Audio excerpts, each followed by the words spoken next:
कहानी की शुरुआत में हम यूरोप के सबसे छोटे देश इलीरिया के शाही खानदान की छोटी बेटी समांथा को देखते हैं, जिसे राज परिवार में पैदा होने के बावजूद भी एक राजकुमारी की तरह नहीं रखा जाता था।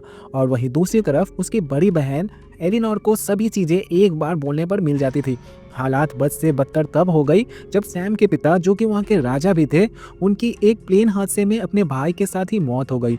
उनकी मौत के बाद से ही सैम की मां कैथरीन ने उस देश का राजपाट संभाला और कुछ ही हफ्तों बाद जब एलेनोर 18 साल की हो जाएगी तो उसकी मां के बाद उसे रानी बना दिया जाएगा। सैम को तो मानो उस परिवार का कभी हिस्सा ही नहीं माना गया हो। अपनी जिंदगी को एक आम आदमी की तरह जीते हुए वो किसी के भी साथ घूम सकती थी, जिनमें से एक लड़के का नाम माइक था। देश में तानाशाही के विरोध में सैम और माइक ने सड़क पर रॉक म्यूजिक की एक परफॉर्मेंस की, जिससे वहां के लोगों की भीड़ के साथ पुलिस भी पहुंच गई। सैम ने अपने स्केटबोर्ड से पुलिस का ध्यान भटकाने की कोशिश की, लेकिन एक ट्रैफिक साइन से टक्कर होने की वजह से पुलिस ने उसे धर दबोचा। जब उसे वापस घर लाया गया तो उसने अपनी मां को बताया कि देश के लोग सरकार से नाखुश है, लेकिन कैथरीन ने तो इस बात से मानने से साफ मना कर दिया।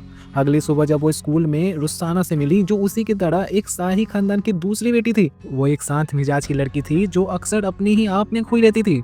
अब रुखसाना को लाइव स्ट्रीमिंग करना बहुत पसंद था, जिसकी वजह से वो मशहूर भी थी।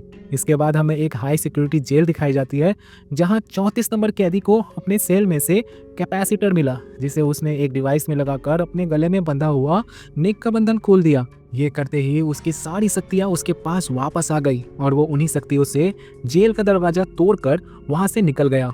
इधर सैम और माइक अपने म्यूजिक कॉन्सर्ट की प्रैक्टिस में लगे थे। माइक ने सैम को एक कॉन्सर्ट में साथ चलने को कहा और वो भी मान गई।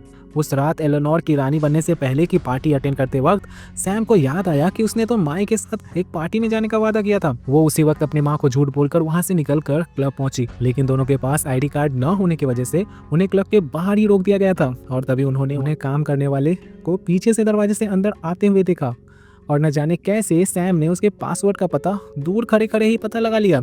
ये सब देखकर माइक एक बार फिर से हैरान हो गया। पार्टी के बीच में ही सैम को आसपास की सभी आवाजें सुनाई देने लगी, यहाँ तक कि दिल की धड़कन से लेकर एक छोटे से कीड़े की भी। उसे एकदम से बेचैनी सी हुई और उसने फायर अलार्म को बजा दिया, जिसकी वजह से पार्टी बंद हो गई और दोनों को पुलिस फिर से अरेस्ट करके ले गई। कुछ समय बाद दोनों के घर वालों को बुलाकर उनको छोड़ दिया गया। कैथरीन ने सैम को झूठ बोलने की सजा देने के लिए उसे गर्मी की छुट्टियों में भी स्कूल भेजने का फैसला किया। इधर 34 नंबर कैदी अपने पार्टनर को फोन करके उसके सेल वाले आइडिया की तारीफ करते हुए बताता है कि कैथरीन ने ही उसे जेल में डाला था। वो अपने अगले कदम के लिए इंतजार में था और साथ ही उसकी नज़र सैम पर भी थी। अगले दिन स्कूल में उसे जानबरी नाम की एक लड़की मिली, जिसने उसे बताया कि उसके पिता और सैम के अंकल दोनों दोस्त थे। क्लास में मैटी और टूमा और रुखसाना भी बैठे हुए थे। कुछ देर बाद प्रोफेसर जेम्स ने उन्हें बताया कि शाही खानदान के दूसरे बच्चे होने की वजह से उन सभी में बचपन से ही एक अनोखी शक्ति मौजूद है, जिसका उन्हें अभी तक अंदाजा भी नहीं है। और इस बार गर्मी के छुट्टियों के दौरान उन्हें सीक्रेट सोसाइटी के लिए तैयार किया जाएगा। अपनी मां कैथरीन को इस सीक्रेट सोसाइटी प्रोग्राम की हेड के रूप में देखकर सैम हैरान हो गई। कैथरीन ने सभी को बताया कि ये सीक्रेट सोसाइटी राजा या रानी पर आने वाले सभी खतरों से लड़ने के लिए बनाई गई थी, लेकिन अगर उनमें से कोई भी इसका टेस्ट नहीं पार कर पाता तो उसकी याददाश्त मिटा दी जाएगी, ताकि उन्हें उनकी शक्ति के बारे में याद ही नहीं रही। उनकी पहली ट्रेनिंग में उन्हें एक पिरामिड पर पहुंचना था, जबकि पूरे कमरे में लेजर हथियार थे। जैसे ही टोमा आगे बढ़ा और तभी उस पर एक तरफ से हमला हो गया। धीरे धीरे सभी आगे बढ़ने लगे और अपनी शक्तियों के बारे में जानने लगे। रुखसोना के पास गायब होने की शक्ति थी। टोमा अपनी शक्ति से लोगों को काबू कर सकता था और यहाँ दूसरी तरफ सैम को बारीक से बारीक चीजें सुनाई और दिखाई देती थी, जिसकी वजह से वो बाकी सबके मुकाबले बहुत तेजी से इस टेस्ट को पार कर रही थी। लेकिन सभी स्टूडेंट अपने पहले टेस्ट में फेल हो गए। इसके बाद जानबरी को पता चला कि उसके पास दूसरों को बस छूकर कुछ देर के लिए उनकी शक्तियां चुराने की ताकत थी और माटियो कीड़ों को अपने वश में कर सकता था। उन सभी को शक्तियों के हिसाब से उन पर काबू पाने के लिए एक्सरसाइजेस दी गई। सैम को इस एक स्पीकर से भरे कमरे में ले जाकर आवाजों को ध्यान से सुनने को कहा गया। टूमा को एक चार्ली नाम के कुत्ते को अपने काबू में लाने का टास्क दिया गया। मैथ्यू को कीड़ों को पूरी तरह अपने वश में लाने का काम मिला। उधर रॉक्सोना को बर्फ और बारिश में अपनी शक्तियों का इस्तेमाल करना सीखना होगा। जानवरी को अपनी शक्तियों के दम पर आना से उसकी पानी के नीचे सांस लेने की क्षमता सीखनी थी। उसी रात माइक के पिता ने उसे सैम को फोन करते हुए देखा और न जाने क्यों बिना बात ही सैम से दूर रहने को कहा। अगले दिन सैम और अपनी माँ से मिलने पहुंचा, जिन्होंने उन्हें एक अंडरग्राउंड हेडक्वार्टर दिखाया। वहाँ बहुत सारी कीमती चीजें पड़ी थी, जिनमें से एक डीएनए बेस्ड नैनो डिवाइस था जो एक जैसे डीएनए वाले लोगों को टारगेट करता था। कैथरीन ने उसको अपनी शक्तियों पर काबू लाने के लिए कुछ तरीके बताए। इसके बाद रुक्साना को छोड़कर सभी बच्चों ने अपनी शक्तियों पर काबू पा लिया था। फिर रुक्साना ही आगे नहीं बढ़ पा रही थी, इसलिए जेम्स ने उसको इतने बिखरे हुए बालों में लाइव जाने की धमकी दी और ये सुनते ही रुक्साना ने अपनी शक्तियों का इस्तेमाल करके खुद को गायब कर लिया। अब सभी स्टूडेंट अपने शक्तियों को पूरी तरह से पहचानने लगे थे और ये देखकर जेम्स बहुत खुश था। उस रात सैम को माइक के साथ एक कॉन्सर्ट में जाना था, लेकिन तभी जेम्स ने सभी को उठाकर उन्हें अपने पहले मिशन पर चलने के लिए ऑर्डर्स दिए, जो था एक अनमोल चीज को चोरी होने से बचाना। जगह पर पहुंचकर सैम ने अपने शक्तियों से चोर का पता लगाया और फिर सब ने उसका पीछा करके उसे धर दबोचा, लेकिन वो चोर नहीं बल्कि जानवरी की दोस्त थी और ये तो उसका बस ध्यान भटकाने के लिए किया गया था। वो सभी अपने दूसरे मिशन में भी फेल हो गए और ये देखकर जेम्स बहुत नाराज हुआ और उसने अगले दिन की क्लास कैंसिल कर दी।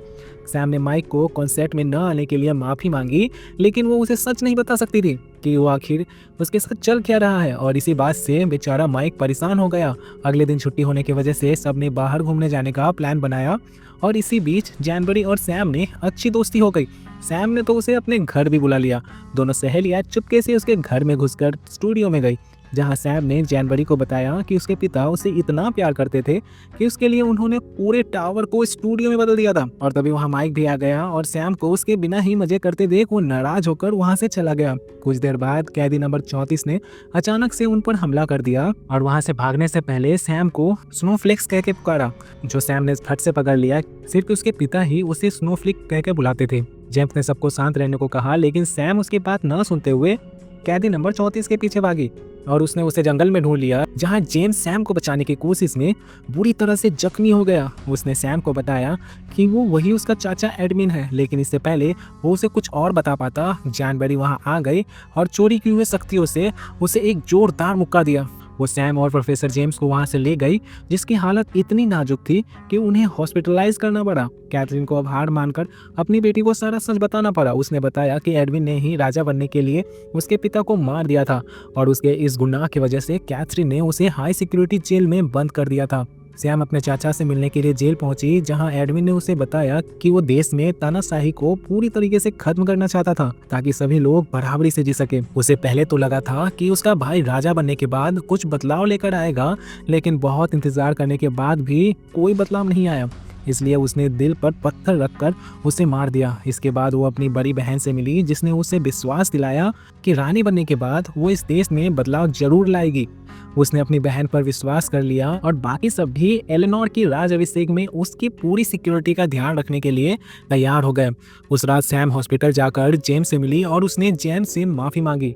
राज्याभिषेक वाले दिन दुनिया के सभी शाही खानदान के लोग वहां पर पहुंच गए। टूमा उस दिन अपनी शक्तियां इस्तेमाल नहीं कर पा रहा था क्योंकि उसकी शक्तियां जानवरी ने चुरा ली थी और वो चुपके से अंडरग्राउंड हेडक्वार्टर्स में पहुंच गई। वहां जाकर उसने गार्ड्स को एडमिन को छोड़ने के ऑर्डर्स दिए और हमें पता चलता है कि एडमिन के साथ फोन पर कोई और नहीं बल्कि जानवरी ही थी। वो दोनों शुरुआत से ही मिले हुए थे।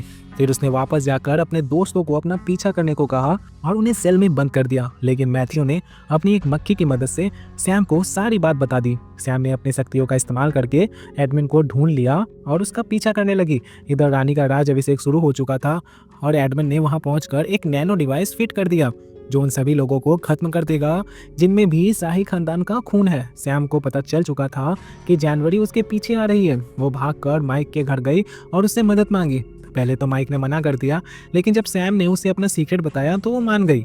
दोनों में फिर साथ में पहले जानवरी को पकड़ा, जिसने मान लिया कि वो एडविन का साथ इसलिए दे रही है ताकि वो राज कर सके। इसके बाद उन्होंने बाकी सबको छुड़ाकर एक साथ एडमिन के खिलाफ लड़ने का प्लान बनाया। एडमिन का मानना था कि शाही खानदान के खत्म होने के बाद ही लोगों को असली आज़ादी मिलेगी। सैम, टूमा और एक्सोना उसका ध्यान भटकाकर उसे एक कमरे में ले आया जहां पहले से ही एक डिवाइस फिट था जिसमें एडमिन की शक्तियां कमजोर पड़ गई। माइक ने तब तक नैनो डिवाइस को रीप्रोग्राम कर दिया जिससे एडमिन उसके अंदर ही फंस गया। दूसरी तरफ राज अभिषेक बिना किसी परेशानी की पूरा हो गया और अब एलेनोर ही देश की रानी है। सैम, रक्सोना, टूमा और मैथ्यू को सीक्रेट सोसाइटी में एक्सेप्ट कर लिया गया और प्रोफेसर जेम्स के ठीक हो जाने के बाद कैथरीन ने नई रानी को सीक्रेट सोसाइटी के बारे में बताया। रानी ने वादा किया कि इलेरा के लोगों को तानाशाही के साथ साथ एक सरकार बनाने का मौका दिया जाएगा ताकि सभी लोग यहाँ पूरी आज़ादी से जी सके। अचानक सभी को खबर दी गई कि जानबरी जेल से भाग गई है और अब उन सबको मिलकर उसे पकड़ना होगा। अगर वीडियो अच्छी लगी हो तो वीडियो को लाइक करके इस चैनल को सब्सक्राइब जरूर करना। Thank you for watching.